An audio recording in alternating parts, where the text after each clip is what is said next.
Bonjour, je m'appelle Jean-Philippe Sarr, professeur de français au lycée Thierno Seydou Nourou Tall. À la suite de la leçon d'expression écrite sur l'argumentation, nous allons aujourd'hui voir une leçon outil intitulée « Le vocabulaire de la subjectivité dans un texte argumentatif ». Cette leçon outil sera axée sur les modalisateurs, le vocabulaire amélioratif et le vocabulaire péjoratif. Avant d'aborder notre leçon du jour, nous allons procéder à un rappel. Qu'est-ce que d'abord argumenter? Argumenter, c'est soutenir ou réfuter une thèse en vue de convaincre son locuteur. Nous pouvons dire qu'argumenter, c'est défendre ou soutenir. Défendre une thèse ou soutenir une thèse. Réfuter une thèse également. À présent, nous allons lire le texte suivant pour aborder notre leçon sur les modalisateurs, le vocabulaire péjoratif et le vocabulaire amélioratif.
Le VIH, le virus HIV ou le virus du sida a probablement contaminé l'homme par l'intermédiaire d'un animal porteur sain, c'est-à-dire qui posséderait ce virus dans ses gènes mais ne développerait pas la maladie.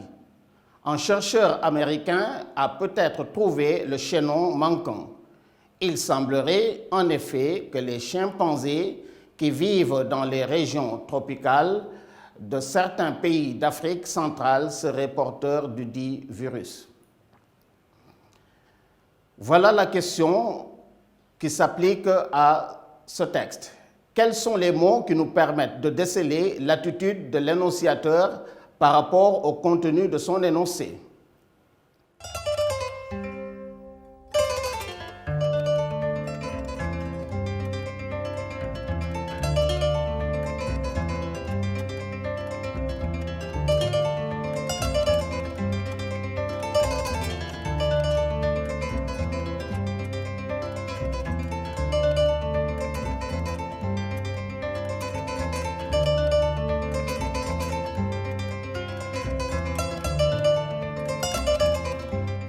Si nous lisons bien le texte, nous avons le mot « probablement ».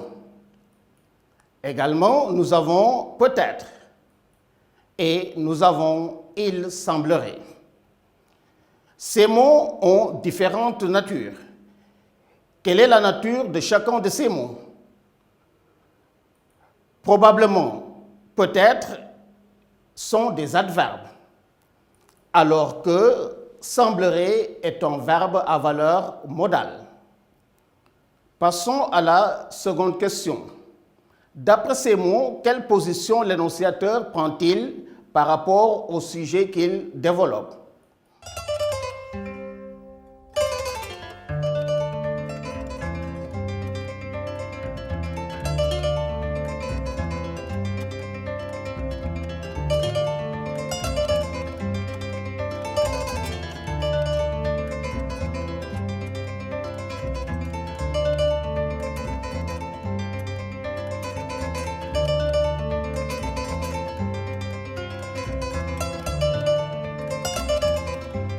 On peut dire qu'il présente les faits en émettant une certaine réserve.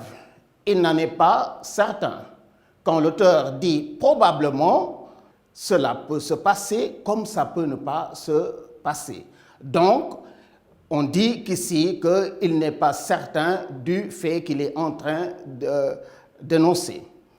Peut-être également, semblerait permet également d'exprimer le doute. À présent, nous allons voir la modalisation. Qu'est-ce que c'est que la modalisation? La modalisation est l'ensemble des indices qui signalent la présence de l'émetteur dans son énoncé par des marques de sentiment, d'émotion et de jugement. Elle exprime la subjectivité ou l'objectivité de l'émetteur. On peut dire en d'autres termes que la modalisation est l'attitude qu'adopte le locuteur par rapport à son énoncé. Et cette attitude lui permet d'émettre des réserves, de prendre de la distance. Il peut également présenter le contenu comme certain, incertain, vrai ou faux. Les modalisateurs peuvent être des adverbes comme probablement, certainement, sûrement. Exemple, il faut respecter strictement les mesures barrières. Les modalisateurs peuvent également être des verbes, comme des verbes d'opinion, penser, comme des verbes à valeur modale, paraître, sembler, etc. Exemple, je pense qu'il faut respecter les mesures barrières contre la maladie. Le modalisateur peut être en signe de ponctuation ou en signe de typographie. Pour les signes de typographie, on peut avoir les guillemets. Par exemple, pour montrer qu'il n'est pas certain de ce qu'il dit, l'auteur ou bien le locuteur peut mettre entre guillemets un mot. Le modalisateur peut également être en signe de ponctuation, surtout les ponctuations fortes, c'est-à-dire l'exclamation et l'interrogation. Par exemple, lui, être sincère. Le modalisateur peut également être un adjectif porteur de valeur péjorative ou bien améliorative. Par exemple, il habite une vieille bicoque. Vieille ici est un adjectif qualificatif péjoratif. Ou bien, il habite une charmante maisonnette. Charmante ici est un adjectif qualificatif porteur de valeur améliorative. On peut également avoir des adjectifs ou groupes nominaux porteurs de jugement valorisant ou dévalorisant. Par exemple, il habite dans un taudis. Le mot taudis renvoie à une maison mal faite. Alors que le mot palais, dans le deuxième exemple, sa maison est un palais, renvoie à une très belle maison. De la même manière, pour les adjectifs, on peut avoir un adjectif qui porte un jugement favorable. Il a des résultats exceptionnels. Exceptionnel, ici, signifie de très bons résultats. Exceptionnel pourrait s'opposer à l'adjectif minable dans l'exemple suivant. Il a eu des résultats minables. Minable qui veut dire de très mauvais résultats. Nous passons maintenant à la synthèse de ce cours. On peut dire que la pertinence d'un argumentaire dépend en grande partie du choix des mots que l'on utilise pour véhiculer une idée précise. Ces mots peuvent être des modalisateurs, des mots connotés ou des mots dénotés. Voici le premier exercice d'application. Les énoncés suivants sont dans chaque cas très proches les uns des autres. Cependant, le locuteur n'a jamais la même attitude. Complétez le tableau suivant. Il s'agira de mettre une croix sur vrai, incertain, peu probable ou faux, selon le cas.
Le second exercice est intitulé « Le massacre des phoques nouveau-nés ». Le massacre des phoques nouveau-nés a justement frappé l'imagination des masses. C'est devenu l'un des symboles de notre brutalité envers la nature. Pour des raisons futiles et indéfendables, on voit les profiteurs de ces atrocités, quelques compagnies canadiennes et norvégiennes opérant autour de Terre-Neuve et dans le Labrador. Marguerite Yourcenar, les yeux ouverts, entretien. La première question relève dans ce texte des mots se rapportant à un jugement défavorable.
Nous pouvons faire la correction de cet exercice. On a d'abord le mot « brutalité », ensuite le mot « futile », ensuite « profiteur » et enfin le mot « atrocité ». Deuxième question, que signifient les mots « futile »,« profiteur » ?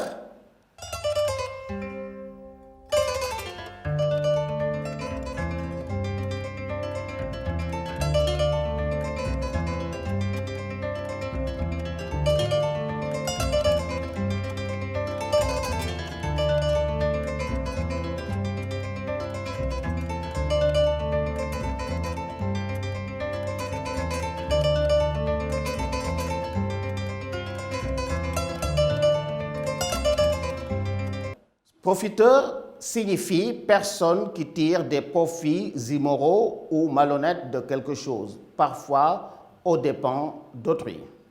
Donc, si on qualifie une personne de profiteur, cela veut dire que ce vocabulaire-là est un vocabulaire péjoratif. On peut dire également profitard.